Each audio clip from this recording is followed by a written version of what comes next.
오늘 이 시간 우리에게 주시는 하나님의 말씀은 신약성경 사도행전 27장 1절로 19절까지의 말씀입니다.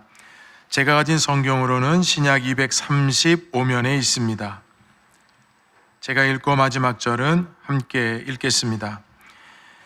우리가 배를 타고 이달리아에 가기로 작정되매 바울과 다른 죄수 몇 사람을 아구스도대 백부장 율리오란 사람에게 맡기니 아시아 해변 각처로 가려 하는 아드라무떼노 배에 우리가 올라 항해할세 마게도냐의 데살로니가 사람 아리스다고도 함께 하니라.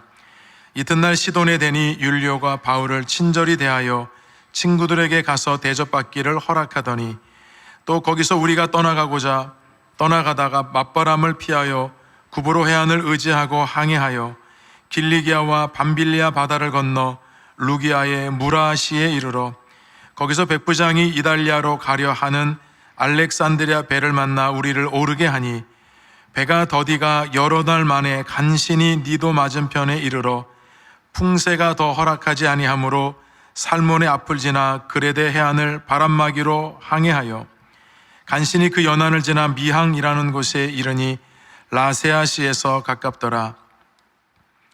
여러 날이 걸려 금식하는 절기가 이미 지났으므로 항해하기가 위태한지라 바울이 그들을 권하여 말하되 여러분이여 내가 보니 이번 항해가 하물과 배만 아니라 우리 생명에도 타격과 많은 손해를 끼치리라 하되 백부장이 선장과 선주의 말을 바울의 말보다 더 믿더라.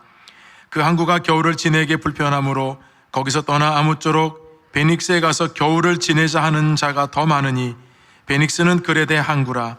한쪽은 서남을 한쪽은 서북을 향하였더라.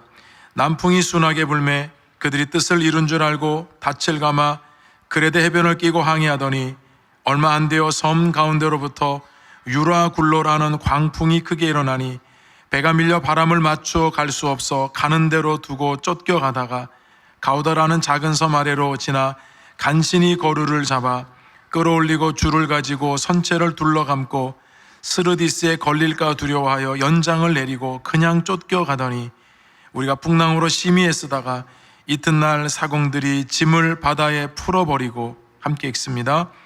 사흘째 되는 날에 배 기구를 그들의 손으로 내버리니라. 아멘. 오늘도 변함없이 3부 예배 나와서 예배하는 모든 우리 목민의 성도들에게 하나님의 은혜와 축복이 함께 하시기를 간절히 바랍니다.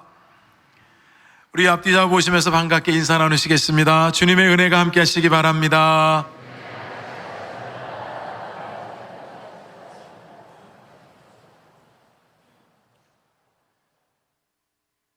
최근 우리나라의 태풍 카눈이 한반도를 관통하면서 지나갔는데요.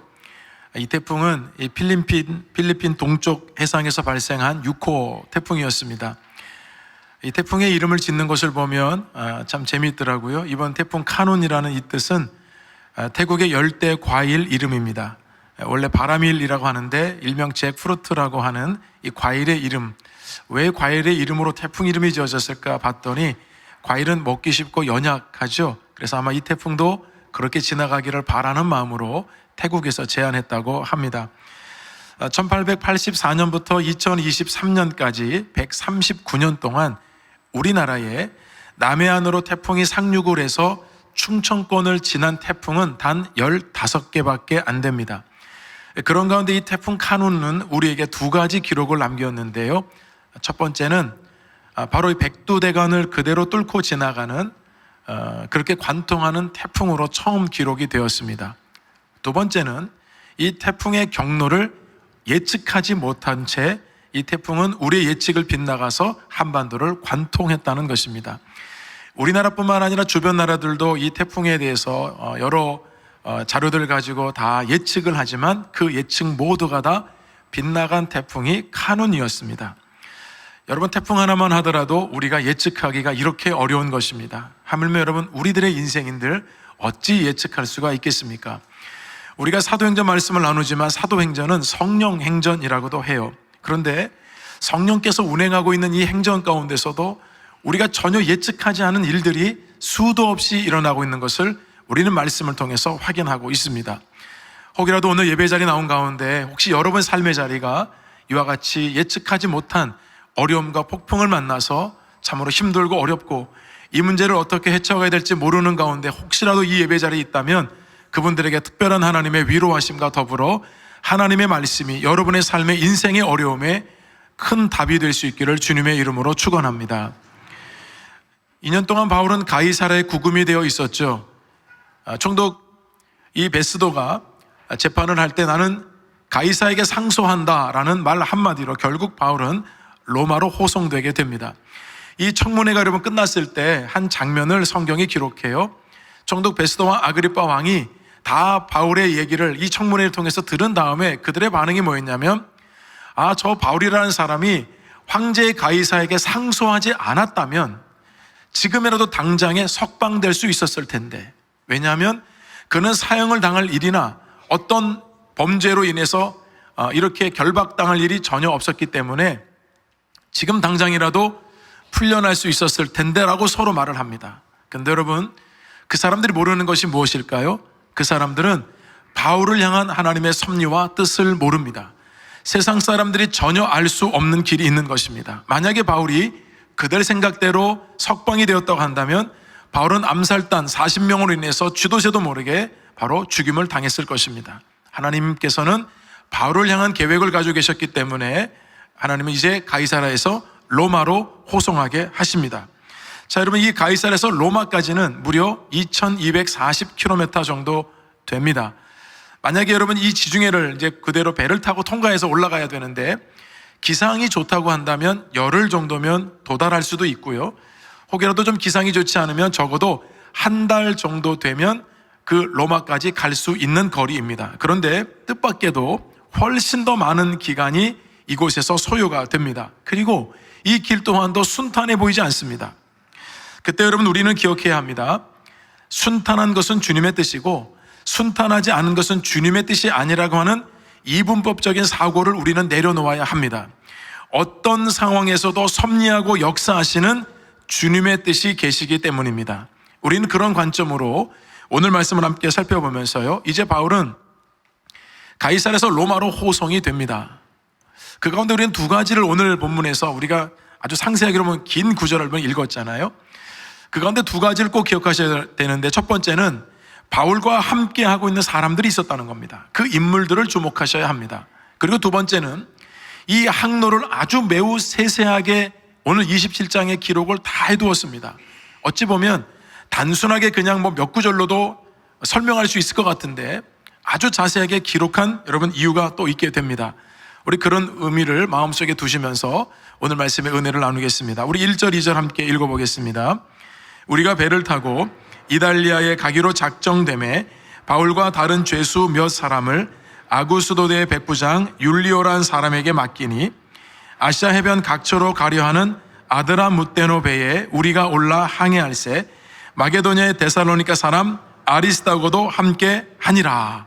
자, 여기서 여러분 중요한 첫 번째 교훈을 얻게 됩니다.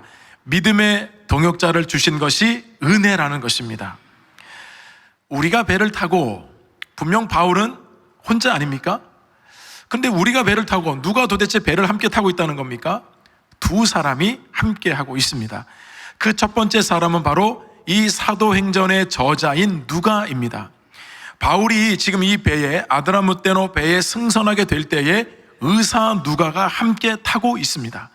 여러분, 누가가 자기를 드러내려고 했다면 아마 우리가라고 표현하는 것이 아니라 바울과 내가 함께 배를 타고 이렇게 표현했을 것입니다. 근데 그럼 누가는 이 사도행전을 기록했지만 누가의 이름이 단 한 번도 나오지 않습니다. 왜 그렇겠습니까? 이 모든 역사는 성령의 역사요 주님의 역사이기 때문에 자기가 드러내서는 안 된다는 것입니다. 그래서 여러분 이 사도행전 읽다가 우리가라고 나오는 게 한 6번 되는데 그때마다 여러분 뭘 기억하시면 되겠습니까? 누가가 지금 그 자리에 함께하고 있구나를 생각하시면 돼요.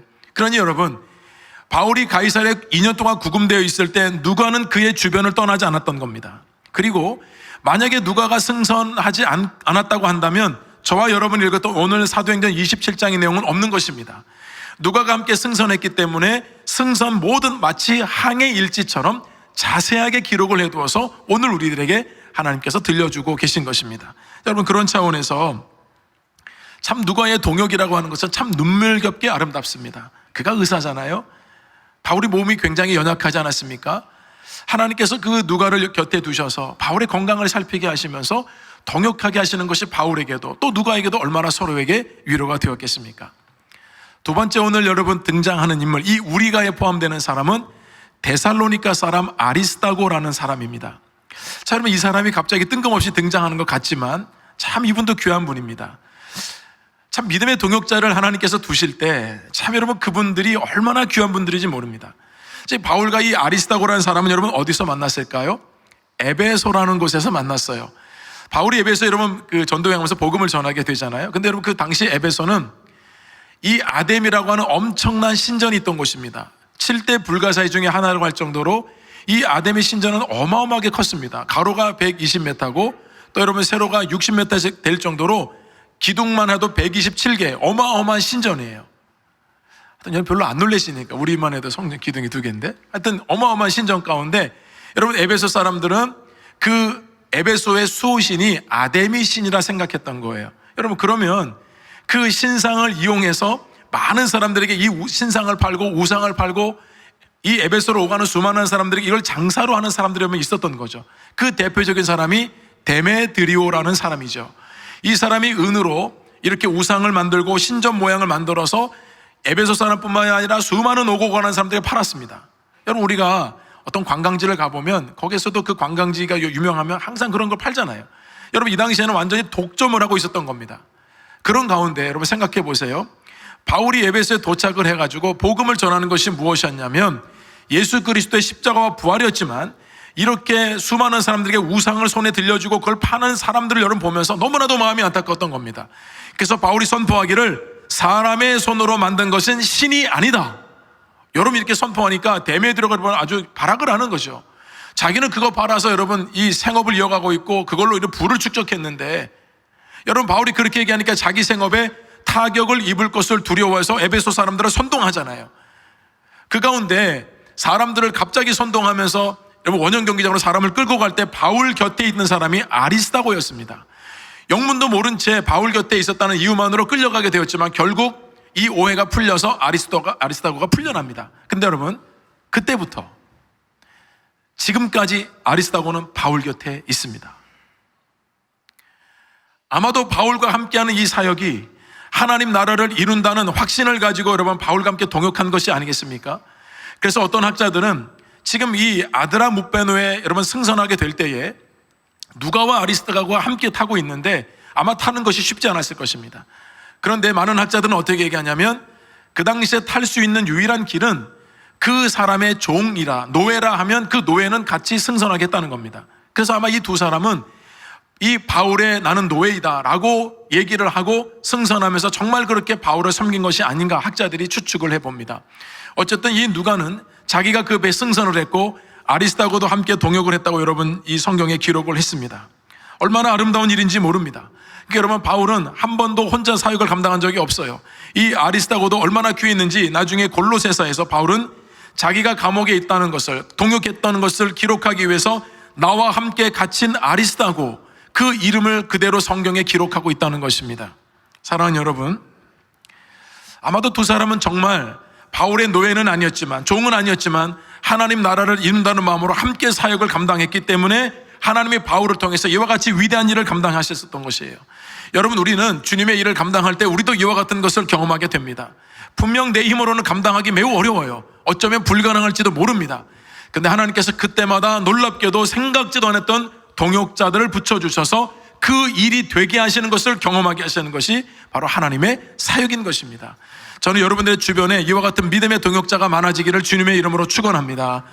여러분들이 정말 기도 부탁도 하고 말씀을 함께 나눌 수 있고 여러분의 삶의 자리를 나눌 수 있는 그런 동역자들이 반드시 있어야 합니다. 여러분 반면에 세상 친구들은 좀 멀리 하셔야 돼요. 여러분 세상에서 여러분들이 물들도록 하나님이 보내신 거 아닙니다. 하나님의 말씀을 붙든 여러분들이 세상에 나아가서 수많은 사람들에게 선한 영향력을 끼치라고 여러분 세상에 보내신 거 아닌가요?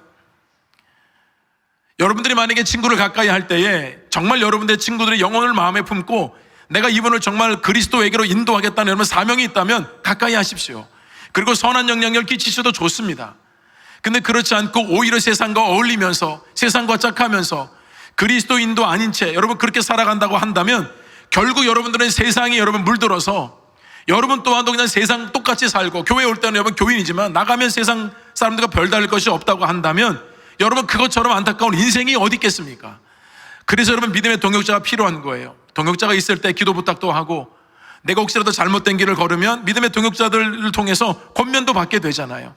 여러분 믿음의 사람들 주변에 두는 것 또한 여러분 스스로가 여러분 주변에 있는 사람들에게 좋은 믿음의 동역자가 되기를 주님의 이름으로 축원합니다. 바울에게는 이렇게 좋은 동역자들이 참 많이 있었어요. 그래서 바울의 서신을 보면 좋은 동역자들, 함께 동역했던 사람들의 이름을 기록하는 것이 그런 이유예요. 그런가 하면 두 번째 주시는 교훈은 순탄하지 않은 것도 또 다른 은혜라는 것입니다. 자, 배에 승선했던 사람들은 바울과 다른 죄수들도 있었다 말합니다. 그리고 그 배의 호송 책임자는 백부장 율리오라고 하는 사람이에요. 여러분 바울은 로마 시민권자이자 아직 미결수잖아요. 근데 반면에 이 다른 죄수들은 사형수를 뜻합니다. 아주 심각한 범죄를 저지른 사람들이에요. 자, 그런 가운데 이 배에 승선한 사람들이 총 276명이다 말씀하죠. 이 백부장에게는 밑에 100명의 휘하에 100명의 군인들이 있었습니다. 그래서 아마 그 100명 사람들도 함께 이 바울과 죄수들을 호송하는 데 아마 동참을 했을 것 같고요. 또 그 밖에 여러 사람들도 탔겠죠. 이 아드라무베노라는 배를 탔는데 이 배는 소아시아 지역 해변을 오고 가는 무역선입니다. 근데 여러분 이 규모가 그렇게 크질 않아요. 그래서 지중해를 건너서 로마까지는 갈 수 없는 배예요. 그래서 이 배는 중간에 반드시 더 큰 배로 갈아타야만 했습니다. 자, 이 배가 언제 출발했는가? 가을 정도에 출발한 것으로 보여집니다. 왜냐하면 제가 다른 설교집에 보니까 지중해는 특성상 9월부터 그 다음해인 3월까지는 굉장히 폭풍과 바람이 많이 지중해에 불기 때문에 그때는 배의 항해에 각별한 주의가 필요한 기간이고 특별히 그 가운데서 11월부터 3월까지는 지중해 전체 이 해상에 배가 운행하는 것을 금지했다고 합니다. 자, 그러니 여러분 속히 가야만 이제 겨울이 되기 전에 가야만 로마 여러분 도착을 하는 것이 아니겠습니까? 자, 이제 바울이 탄 이 배가 아드라무베노 배가 가이사를 떠나서 시돈이라는 항구에 도착을 해요. 지도를 함께 보시겠습니다. 와, 여러분 배가 도착을 했습니다. 이 거리가 약 120km인데 굉장히 빠르게 도착을 했죠. 여러분 우리 방송실에서 어제 늦게까지 저하고 이렇게 작업을 했는데 너무 참 감사해요. 자, 여러분 이곳에 정박하게 된 이유는 화물을 하역하기 위함입니다. 그러니까 당시에 화물을 하역하고 또 싣고 하는 이것이 주로 며칠 정도 걸렸대요. 그래서 이 백부장 율리오가 바울에게 놀랍게도 배려를 해줍니다. 친절하게 대해주면서 이 친구들이 있으면 이곳에서 교제하라고 그렇게 시간을 줍니다. 왜 그랬을까요? 저는 여러 가지 생각을 해요. 우선은 이 바울이 로마 시민권자이잖아요. 그리고 아직 미결수예요. 뭐 죄를 지은 거 아니에요. 그리고 그를 수종드는 이 누가와 아리스다고를 보니까 정말 존경만을 받을 만한 분이라는 것을 알게 됐겠죠. 그리고 바울의 여러분 인품과 신앙이 얼마나 고귀합니까? 아마 그런 모습을 보면서도 도망갈 염려는 없으니까 아마도 시간을 준 게 아닌가. 근데 여러분 놀라운 것은요, 이 시돈에 바울이 1차, 2차, 3차 전도행 때 다녀본 땅이 아니에요. 그런데 그곳에 믿음의 사람들이 있었습니다. 그래서 바울이 아마 그 믿음의 사람들과 만나서 교제하고 말씀도 나눴을 텐데 바울에게는 믿음의 사람들을 만나면 여러분 에너지가 여러분 얼마나 생깁니까? 그래서 아마 바울도 위로를 많이 받았을 것이고 또 아마도 그 시돈에 있는 믿음의 사람들도 바울을 통해서 다시 말씀으로 확고하게 신앙이 다져졌을 것이기 때문에 누가가 이 내용을 기록하고 있는 것입니다. 만약에 여러분 거기서 의미가 없었다고 한다면 성경은 그 위치를 지명을 굳이 기록할 필요가 없는데 시돈에서 뜻하지 않은 하나님의 선한 섭리와 계획이 있었다는 것을 우리에게 보여주고 있는 겁니다. 자, 여러분 여기서 이제 하역을 마친 다음에 다시 배가 출항을 해서 무라라고 하는 곳까지 가게 됩니다. 여러분 항로를 한번 잘 한번 보세요. 자, 여러분 이 배가 지금 구보로라고 하는 여기 중간에 섬이 있고 구보로 근처로 해서 지금 저 위에 있는 무라라고 하는 항구까지 가게 됩니다. 그런데 그 무라 오른쪽에 보시면 흰색으로 밤빌랴와 길리게가 여러분 있죠? 이 지명을 왜 저렇게 여러분 기록을 했냐면 오늘 말씀에 기록이 되어 있기 때문이에요. 말씀드렸죠? 하나도 허투루 기록한 것이 없어요. 자, 그렇다면 여러분 이 무라라고 하는 항구는 지금은 터키 대륙의 서남쪽에 위치한 항구인데요, 정상적인 루트라고 한다면 시돈에서 출발해서 저 위에 있는 밤빌리아와 그리고 이 길리기아로 해서 무라항으로 가는 게 그게 맞는 항로예요. 그런데 오히려 여러분 이 배의 항로가 밑으로 한참 내려와서 구보로 섬으로 여러분 이렇게 해안을 따라서 다시 위로 올라가거든요. 그 이유가 무엇인지를 성경이 기록했어요. 맞바람이 불었다는 겁니다. 배가 여러분 항해를 하는 데 있어서 계속 맞바람이 부니까 계속 배는 앞으로 가려고 하지만 바람이 부니까 점점 밀려서 결국 여러분 구보로 섬을 끼고 결국 배가 무라라까지 올라갔다. 여러분 그렇게 말씀하죠. 이 구보로 섬은 길쭉하게 생겼죠. 약 200km입니다. 바람이 불어서 여러분 항해를 하니까 아마도 오랜 시간을 왼쪽으로 보면서 아마 여러분 항해를 했을 텐데요. 자, 구보로 섬 왜 기록했을까요? 이 구보로 섬은 바울이 1차 전도 여행을 할 때 바나바와 함께 첫 번째로 도착했던 섬이었습니다. 그때로부터 시간이 13년의 시간이 다 지났는데요. 다시 여러분 그 섬을 지금 왼쪽으로 보면서 가는 바울의 심정이 어땠을까요? 처음 전도 여행을 갈 때는 여러 가지 서툴고 또 두렵기도 하고 또 성령으로 충만해서 뜨거운 마음도 있었지만 여러 복합적인 마음들 가운데 그 섬을 방문했는데 어느덧 많은 시간이 지난 다음에 지금 가는 길은 마지막 최종 목적지인 로마로 가는 상황에서 그 구보로 섬을 볼 때에 나같이 부족하고 연약한 사람을 하나님께서 지금까지도 이렇게 사용해 주셔서 마지막 내 순간까지도 이와 같이 복음을 위해서 쓰임받을 수 있다는 것이 얼마나 그 섬을 지나가면서 보면서 감사했을까요?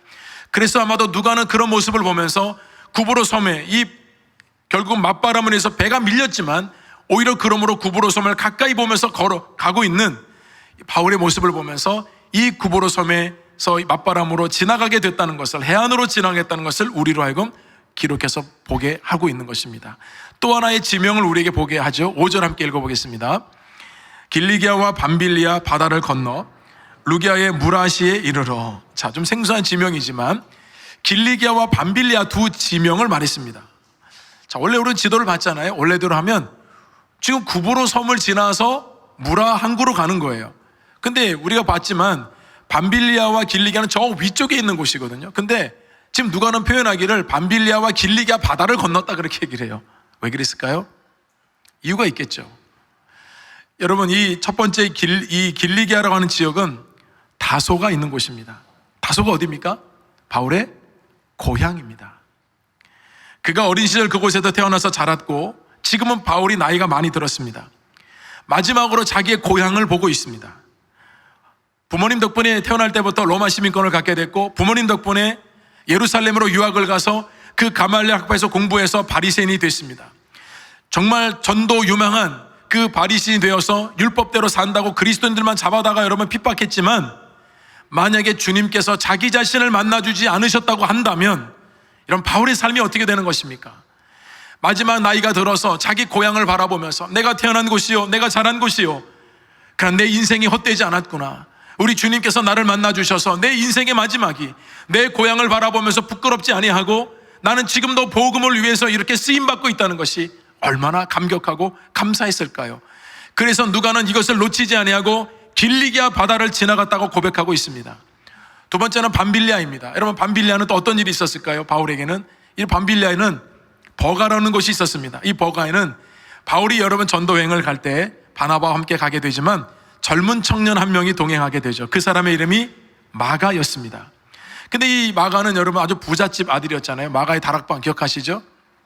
그런데 이 마가가 1차 전도여행을 와서 이 너무 힘들었던 모양이죠. 어디서 여러분 바울과 헤어졌는가? 버가에서 헤어졌습니다. 밤빌리아 버가에서 그냥 자기 집으로 돌아가 버렸습니다. 그래서 바울이 여러분 2차 전도여행을 바나바와 할 때 그 마가 일 때문에 다투잖아요. 데려가야 된다, 데려가지 말아야 된다. 여러분 그랬던 사건이 있던 곳이 버가였던 곳인데 여러분 그렇게 마가하고 헤어져서 결국은 이 바울이 신라와 함께 어디로 갑니까? 유럽으로 가게 됐습니다. 계획하지 않았던 것입니다. 생각하지 않았던 곳인데 그 다툼과 싸움으로 인해서 결국은 각자 헤어졌는데 하나님께서 유럽으로 인도하셔서 그 땅에 복음을 전하게 하셨어요. 바로 여러분 마지막 그 장면을 보면서 어떤 생각을 했겠습니까? 하나님께서는 그와 같은 일에도 하나님의 섭리를 담아 두셨구나. 마가와 함께 다투는 일이 있었지만 그 일을 통해서 유럽 땅에 복음을 전하시려는 하나님의 섭리가 있었다는 것을 여러분 생각해 보면서 정말 파편처럼 자기 삶에 흩어져 있던 퍼즐들이 한 조각 한 조각 그 바의 항해를 통해서 지나가면서 맞춰지면서 주님께서 정말 이와 같이 놀라운 큰 그림을 가지고 계셨다는 것을 다시 한번 확인하는 시간이 되지 않았겠습니까? 그래서 여러분 누가가 바로 이 구브로 섬과 밤빌리아와 길리가 바다를 건너서 무라 항구에 도착했다고 상세하게 여러분 이렇게 지명까지 언급하면서 기록을 한 것입니다. 우린 때로 여러분 순탄할 때만 하나님의 은혜라고 생각하지만 이처럼 맞바람이 불어서 뜻하지 않은 곳을 지나가게 됐을 때도 하나님의 놀라운 섭리가 이곳에 담겨 있음을 여러분 기억한다면 여러분의 삶 가운데도 순탄하지 않은 일을 만날 때 너무 낙심하지 마시고 그 가운데서도 여러분들과 함께 하시는 하나님의 은혜를 경험할 수 있기를 주님의 이름으로 축원드립니다.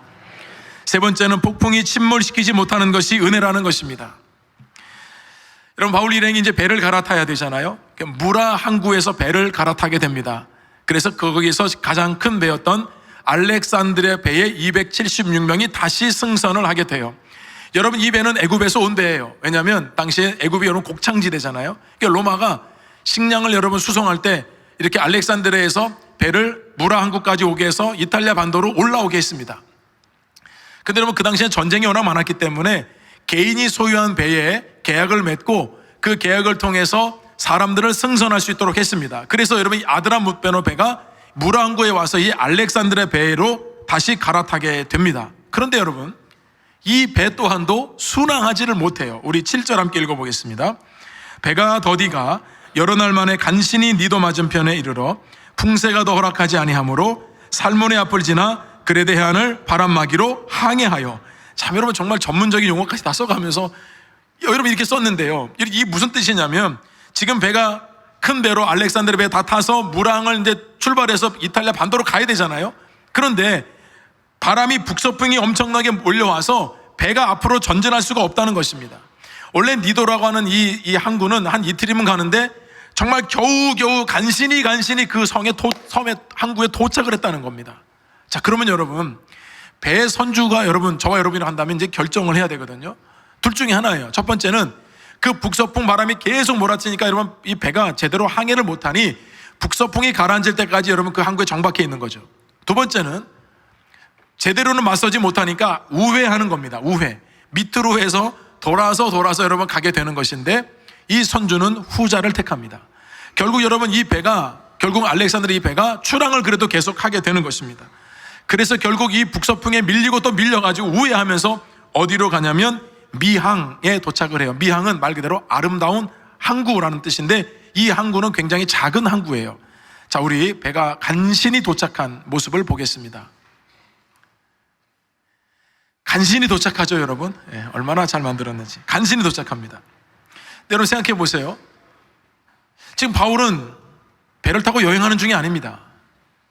분명히 주님께서 약속하셨고 주님 말씀하신 대로 로마로 가는 이 항해 여정이 왜 이렇게 복잡한 것입니까? 왜 이렇게 순적하게 안 되는 것입니까? 이 거센바람 때문에 지금 로마로 가는 여정은 점점 길어지고 있습니다. 가뜩이나 이 미항이라는 곳에 도착했을 때는 이미 그 전까지도 시간이 다 딜레이 돼가지고요. 겨울이 여러분 눈앞에 온 겁니다. 여러분 말씀드렸죠. 겨울 되면 지중해에는 전체 다 항해가 금지되는 겁니다.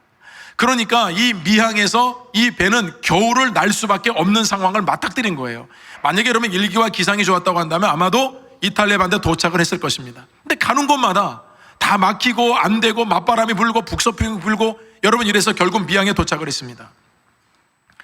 결국 여러분 이 배는 276명은 이곳에서 겨울을 지나야 돼요. 그리고 봄이 왔을 때에 그제서야 비로소 여러분 제대로 항해를 할 수 있습니다.